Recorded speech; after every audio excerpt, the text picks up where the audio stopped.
எப்போ பார்ட்டிக்கு போனால் அங்கே போனால் ஏதாவது ட்ரிங்க் கேட்குற போதில் நான் ஸ்பெஷலாக தேங்க்ஸ் சொல்லணும்னா ஐ கேனாட் லைக் 3 பேருக்கு சொல்லணும். ஒன்று வந்து ஆனந்துக்கு சொல்லாமல் இருக்க முடியாது. எப்போவுமே எனக்கு வந்து ஒரு நடிகன் வந்து அவங்க செய்கிற கதாபாத்திரம், அவங்க நடிக்கிற படம், அதுதான் அவங்களோட அட்ரஸ். அந்த கடைசி படம் அவங்க என்ன பண்ணாங்களோ அதுதான் அவங்களோட address. Thank you Anand for giving me such a wonderful opportunity. இந்த மாதிரி வேறுபட்ட 2 கதாபாத்திரங்கள், ரெண்டுமே நடிக்கக்கூடிய வாய்ப்புள்ள கதாபாத்திரங்கள், அது வந்து இவ்வளோ அருமையாக அமைஞ்சு. அண்டு ரொம்ப ரொம்ப எனக்கு பிடிச்ச விஷயம் ஆனந்த் கிட்ட என்னென்னா, எல்லாருக்கிட்டையும் whether it's with Harris, whether it's Suresh, whether fight master, whether Brinda, யார் கூட அவர் ஒர்க் பண்ணாலும் அவங்களுக்கு வந்து ஒரு ஃப்ரீடம் கொடுத்துருவார். இந்த மாதிரி நீங்கள் உங்களோட திறமையை நீங்கள் ஃபுல்லாக யூஸ் பண்ணுங்கள். அந்த இடத்துல வந்து இப்படி வேணும், இந்த மாதிரி இருந்தால் நல்லாயிருக்கும், இந்த ஒரு லேப் வந்து கொஞ்சம் ஸ்பிக் அண்ட் ஸ்பேனாக ஒயிட் கிளாஸ் மெட்டல் அப்படிலாம் சொல்ல மாட்டார் அவர்கிட்ட. சுரேஷ் எனக்கு தெரிஞ்சு I think just all Suresh you just let it go wild, உங்களுக்கு என்ன வேணுமோ நீங்கள் பண்ணிக்கோங்க. இதே மாதிரி ஹாரிஸ்கிட்டையும் just let him, Harris your genius, நீங்கள் எப்படி வேணாலும் இந்த படம் உங்களுக்கு எப்படி தோணுதோ, how you want to present it, you do it like that. எங்கள் நடிகர் எல்லா நடிகருக்கும், எனக்கும் இருக்கட்டும் சரி, நயன்தாராவாக இருக்கட்டும், நித்யா மேனன் திடீர்னு ஃபோன் பண்ணி அவங்க மலையாளி தான், ஆனால் அவங்க சொல்லுவாங்க இந்த இடத்துல வந்து இந்த டயலாக் இப்படி இருக்கலாமா, அண்ட் அதுக்கு அவங்க கொடுக்குற காரணங்கள் கரெக்ட்னு தோணுச்சுன்னா Anand will always say ya let's go with that.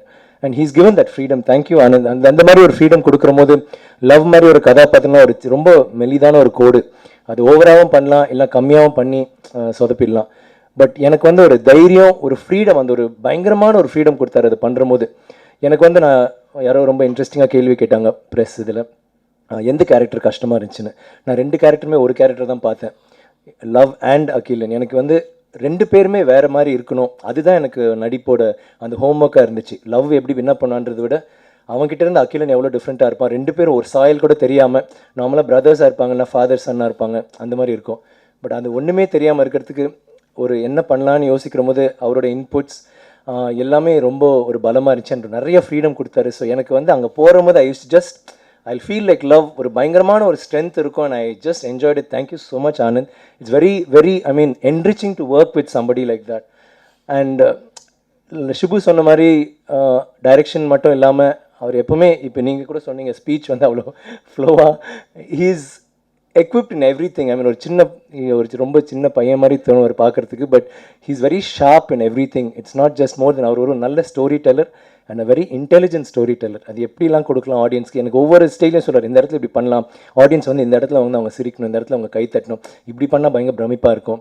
So is very intelligent and how he plans, ஆடியோவாக இருக்கட்டும் இதாக இருக்கட்டும், ஷுபுவோட சேர்ந்து அவங்க வந்து எப்படிலாம் இதை கொண்டு வந்தாங்க வந்து it's like a huge thing.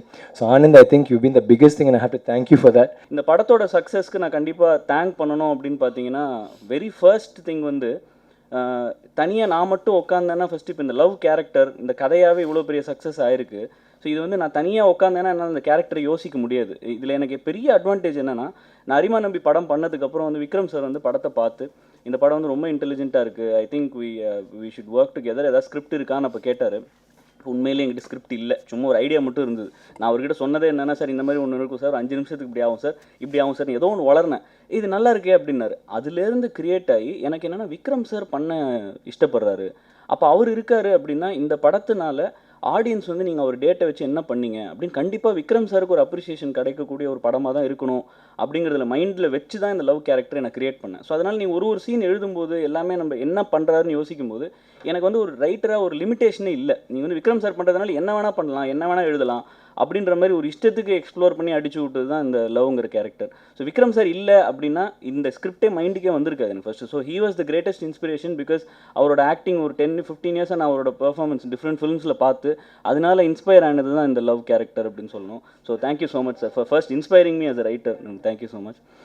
And அதை தாண்டி உங்கள் எல்லாருக்குமே தெரியும் அது எவ்வளோ இந்த ப்ராஜெக்ட்டுக்காக வெயிட் பண்ணி ரொம்ப நாளைக்கு அப்புறம், ஏன்னா விக்ரம் சாருக்கு அந்த கேரக்டர் ரொம்ப பிடிச்சிருக்கு. எனக்கு இது வந்து 2வது படம், நான் வந்து ஆடியன்ஸுக்கு இந்த கதையை சொல்லணும்னு ஆசைப்பட்டு இவ்வளோ டிலே ஆகும்போது வெயிட் பண்ணிட்டு இருந்தோம். ஆரம்பித்தது வந்து ஜான்வரியில் தான் இந்த ஃபிலிம். ஸோ ஷிபு சார் வந்து டிசம்பரில் தான் வந்தார். ஷிபு சார் வந்த உடனே இவ்வளோ ப்ராப்ளம் இப்படி இருக்குன்னு உடனே இமீடியட்டாக அவர் வந்து அது எல்லாருமே உங்ககிட்ட வரைக்கும் சொல்லியிருக்காங்க, இமீடியட்டாக அந்த ப்ராஜெக்டை ஸ்டார்ட் பண்ணார். ஸோ அவர் வந்து பெரிய ஃபண்டிங்க்கு ரெடி, பல மாதங்கள் இந்த படம் ஷூட் பண்ணுறதுக்கு அவர் ரெடி. ஏன்னா இந்த கதை நல்லா இருக்குது, கண்டிப்பாக இந்த படம் பண்ணலாம், இது பெருசாக நான் ப்ரெசென்ட் பண்ணுறேன். ஆர்டிஸ்ட் எல்லாம் மாற்றினார், இன்னும் பெரிய பெரிய மார்க்கெட் இருக்கிறவங்களா பண்ணார், எல்லாமே எனக்கு பெருசாக பண்ணார். நான் வந்து சார் எல்லாமே கேட்டு சார்கிட்ட சார் ஹாரிஸ் சார் கொஞ்சம் அப்படின்னா அதுவும் பண்ணி கொடுத்தாரு. ஸோ எல்லாமே பண்ணி அவர் பல மாதங்கள் பண்ணலான்னு சொன்னாலும் அதை நான் கேபிட்டலைஸ் பண்ணி நான் இந்த படத்தை 1.5 வருஷம் இழுத்து இப்படி மெதுவாக அப்படி ஜவ்வு மாதிரி இழுத்தேன்னா அந்த படத்தோட சக்ஸஸ் இப்படி இருக்குமான்றது எனக்கு தெரியல. ஸோ இது வந்து பிளான் பண்ணி 7 months 8 months அவ்வளோதான். யாருக்குமே டைமே கிடையாது, இந்த டைமுக்குள்ளே அடித்து பயங்கரமாக ஸ்டார்ட் பண்ணணும் அப்படின்னு பிளான் பண்ணி பண்ணோம். ஸோ அந்த டிலே தாண்டி விக்ரம் சார் எனக்கும் வெயிட் பண்ணி ஜான்வரியில் ஃபிலிம் ஸ்டார்ட் பண்ணி இன்றைக்கி செப்டம்பரில் ரிலீஸ் ஆனது வந்து பல பேர் எனக்கு ஃபோன் பண்ணி சொன்ன முதல் விஷயம் அதுதான். அதுவும் மெயினாக ஃபிலிம் இண்டஸ்ட்ரி பீப்புள் ரொம்ப தேங்க் பண்ணணும். ஆக்சுவலாக எனக்கு வந்து அவங்களை தெரியவே தெரியாது. ஆக்சுவலாக நான் ஒரு தடவை எங்கேயோ ஒரு இதெல்லாம் பார்த்துருக்கேன். நான் இப்போ தான் நியூ டு த இண்டஸ்ட்ரி. ஒரு லிங்குசாமி சார் திடீர்னு அன்னோன் நம்பர்லேருந்து கால் வந்தது, பார்த்தா லிங்குசாமி சார். இன்னொரு அன்னோன் நம்பர்லேருந்து கால் வந்தது வெங்கட் பிரபு சார். இவங்கெல்லாம் ஃபோன் பண்ணி அவங்க ஆஸ் அ டேரக்டர் அவங்க சொன்னாங்க, நீங்கள் எப்படி ஃபஸ்ட்டு இது இவ்வளோ ஷார்ட் டியூரேஷனில் ஒரு படத்துக்காக நீங்கள் இவ்வளோ இது பண்ணி ஒர்க் பண்ணீங்க, அமேசிங்காக இருக்குது. ஒரு டிபார்ட்மெண்ட்டாக தனித்தனியாக பிரித்து சொன்னாங்க, ரொம்ப சந்தோஷமாக இருந்தது. ஸோ இந்த படத்தோட சக்ஸஸ்க்கு நான் வந்து ஒரு டிபார்ட்மெண்ட் வந்து எனக்கு டெக்னீஷியன்ஸ் வந்து எப்படி சப்போர்ட் பண்ணாங்கன்றதும் இம்பார்ட்டன்ட். ஏன்னா டைம் டியூரேஷன் ரொம்ப கம்மி. இந்த டைம் டியூரேஷனுக்குள்ளே எனக்கு புஷ் பண்ணி ஷிபு சாருக்கு வந்து வெயிட்டேஜ் வந்து ஏற்கனவே கேன்வாஸ் பெருசு, அதை தவிர உங்களுக்கு ஏற்கனவே வேறு ப்ரொடியூசர்கிட்டேருந்து வந்த ஒரு வெயிட்டேஜ் இருக்குது. இது எல்லாத்தையுமே தாண்டி நம்ம இந்த டைமுக்குள்ளே படத்தை முடிச்சாகணும் அப்படிங்கிற ஒரு ப்ரெஷரில் எல்லாருமே ஒர்க் பண்ணாங்க. ஸோ ஒரு டிபார்ட்மெண்ட் ஏதாவது ஒரு இடத்துல வந்து இப்போ எல்லா இடத்துலையும் கதையே வந்து உங்களுக்கு அப்பில் போயிட்டே இருக்காது, அது எந்த ஸ்கிரிப்ட்டுமே அப்படி பண்ண முடியாது. ஸோ ஒரு இடத்துல வந்து கொஞ்சம் ஸ்கிரிப்ட்டில் வந்து கொஞ்சம் நார்மலாக போகிற மாதிரி இருந்தால் டக்குன்னு ஆர்டி சார் வருவார், நீங்கள் ஒரு நிமிஷம் இருங்க இங்கே ஒரு ஹெலிகாம் ஷாட் நான் அப்படி எடுத்து கொடுக்குறேன்னு வரும். அந்த ஷாட்டை பார்த்தா டக்குன்னு உங்களுக்கு அப்படி இருக்கும். அது பண்ணிவிட்டு அடுத்த சீனில் ஒன்று பார்த்தீங்கன்னா ஹாரிஸ் சார் வருவார்.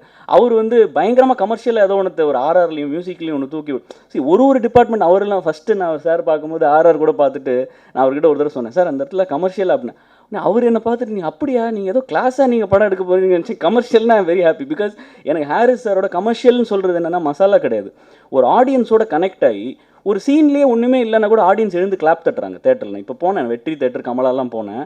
ஸோ அப்போ அவர் மியூசிக்னால நான் கதையிலேயே இல்லாத ஒரு இடத்துல ஏன் கை தட்டுறாங்க, நாங்கள் தட்டுவாங்கன்னு எதிர்பார்க்கவே இல்லைன்னு பார்த்தா அவர் மியூசிக் அந்த இடத்துல போட்டதில் வந்து அவர் கைத்தட்ட வைக்கிறாரு ஆடியன்ஸை. ஸோ அந்த மாதிரி விஷயங்கள் வந்து ஒரு கமர்ஷியல் ஃபிலிமுக்கு வந்து ரொம்ப இம்பார்ட்டன்ட். பிகாஸ் அதெல்லாம் எல்லாம் மணி. ஸோ எவ்ரி மணி கலெக்டட் ஒன்று. ஆர்ட் டைரக்டர் வந்து அவர் வந்து சும்மா இங்கே பர்ஃபார்மன்ஸ் பண்ணுறாரு, என்னமோ பெரிய நாங்கள்லாம் பெரிய டெக்னீஷியன் அவர் வந்தாருன்னா அவர் ஒத்துக்கவே மாட்டாருங்க. நான் உங்களுக்கு சொல்கிறேன், 4 படம் இதுக்கு முன்னாடி தமிழ் படம் ஆஃபர் வந்தது. ஏன்னா அவர் வந்து சாபு சாரோட ஒர்க் பண்ணது எல்லாருக்குமே தெரியும். இந்திரனில் ஒர்க் பண்ணியிருக்காரு, அப்புறம் கிறிஸ் 3ல் வந்து அவர் தான் ஆர்ட் டைரக்டர் பிரதர்ஸ் பண்ணியிருக்காரு. தமிழ் படம் பண்ணவே மாட்டார், வேணான்னு அவாய்ட் பண்ணிட்டே இருப்பார். நான் அவர்கிட்ட சொன்னதே ஃபோன் பண்ணி என்ன சொன்னேன், சார் இது கிடையாது, வீடு செட்டப் கிடையாது, ஒரு அம்மா சமைச்சிட்டு இருக்க மாட்டாங்க, கிச்சன் செட்டப் கிடையாது, அப்புறம் இந்த மாதிரி கர்டன் பெட்ரூம் இந்த மாதிரி செட்டப் எதுவுமே இல்லை, இது எல்லாமே கச்சமுச்சான்னு இருக்கும் செட்டப் எல்லாமே உங்களுக்கு அப்படின்னு பயங்கர எக்ஸைட். நீங்கள் லவ் லேப்ன்றது பிரித்து பார்த்தீங்கன்னா உள்ளே வந்து வேக்யூம் கிளீனர், அதோட டியூபு, அதுக்கப்புறம் வந்து என்னது இட்லி தட்டு என்னென்னமோ வச்சுருப்பாரு. அதெல்லாம் வச்சு உங்களுக்கு வந்து ஒரு கெமிக்கல் விஷயம் மாதிரி, ஏன்னா அதுதானே சினிமா. ஸோ அந்த மாதிரி ஒன்று கிரியேட் பண்ணி நாங்கள் ஃபஸ்ட்டு லேபுக்குள்ளே வந்து நானும் விக்ரம் சார் செம்ம shock, RD sir is very happy. So அந்த மாதிரி ஒருத்தர் ஒரு இடத்துல ஸ்கோர் பண்ணுறாங்க. எடிட்டர் அவர் வந்து இந்த படத்தை, ஏன்னா எனக்கு ரொம்ப பிடிச்ச ஒரு விஷயம் எடிட்டர்கிட்ட என்னென்னா க்ளீனாக இருக்கும். எனக்கு நம்மளுக்கு அந்த ரேம்ப் பண்ணுறது பிடிக்காது, கச்சமச்சான்னு படம் இருந்தால் பிடிக்காது. ஸோ அதனால சில பேர் வந்து கொஞ்சம் ஏதாவது ஸ்க்ரீன் ப்ளே ஸ்லோன்னு சொல்ல கூட சொல்லியிருக்கலாம். அது நம்ம இப்படி நானும் அவரும் டிஸ்கஸ் பண்ணியிருந்தேன்னா க்ளீனாக அழகாக இருக்கணும் படம். ஸோ அதே ஸ்கூலில் ஸ்ரீகர் சாரோட அவரும் பண்ணுறாரு. ஸோ ஒரு க்ளீன் ஃபிலிமாக எனக்கு ஒரு அப்ரிசியேஷன் கிடைக்குது அப்படின்னா அந்த ப்ரெசன்டேஷன், அது வந்து எடிட்டர் கண்டிப்பாக நான் வந்து தேங்க் பண்ணணும். So thank you so much to everybody. என்னோட மெயின் ஆர்டிஸ்ட் வினயன், நித்யா மேனன், அவங்களும் இப்போ அமேசிங். இப்போ தம்பி நம்ம எல்லாருக்குமே அப்ரிசியேஷன் கிடைக்குது. ஸோ எனக்கு பர்சனலாக எனக்கு ஒரு ஃபஸ்ட்டு ஆப்வியஸ்லி பிக்கெஸ்ட் சக்ஸஸ் வந்து இந்த படம் வந்து மணி கலெக்ட் ஆகிருக்கு, ஒரு பெரிய லெவலில் டிஸ்ட்ரிபியூட்டர் ப்ரொடியூசர்ஸ் வந்து சந்தோஷப்படுறாங்க, ஆடியன்ஸுக்கு வந்து ரொம்ப இந்த படம் பிடிச்சிருக்குன்றது தான் முதல் சந்தோஷம், அதில் எந்த டவுட்டும் இல்லை. இதை தாண்டி எனக்கு வந்த கால் எல்லாமே பார்த்தீங்கன்னா ஒரு ஹாரிஸ் சாராக இருக்கட்டும், ஆர்டி சாராக இருக்கட்டும், விக்ரம் சாரோட பர்ஃபார்மன்ஸ் இருக்கட்டும், நயனோடது இருக்கட்டும், நித்யா மேனன், தம்பி ராமையா வந்தது, எல்லாருமே என்னென்னா ஒரு டிபார்ட்மெண்ட்டை பயங்கரமாக அப்ரிஷியேட் பண்ணுறாங்க, அவங்களோட பெஸ்ட்னு சொல்கிறாங்க. ஸோ இவங்களோட எல்லாரோட பெஸ்ட்டுமே வந்து இந்த படத்துக்குள்ளே இருமுகனுக்குள்ளே அமைஞ்சது வந்து எனக்கு ஒரு பயங்கர சந்தோஷம். பிகாஸ் நம்மளோட நான் சேர்ந்து ஒர்க் பண்ணும்போது என்னோடய ஃபிலிம் வந்து அவங்களெல்லாமும் அப்ரிஷியேஷன், அவங்கள எலிவேட் பண்ணுதுன்றது தான் என்னோட பிக்கெஸ்ட் சக்ஸஸாக நான் நினைக்கிறேன்.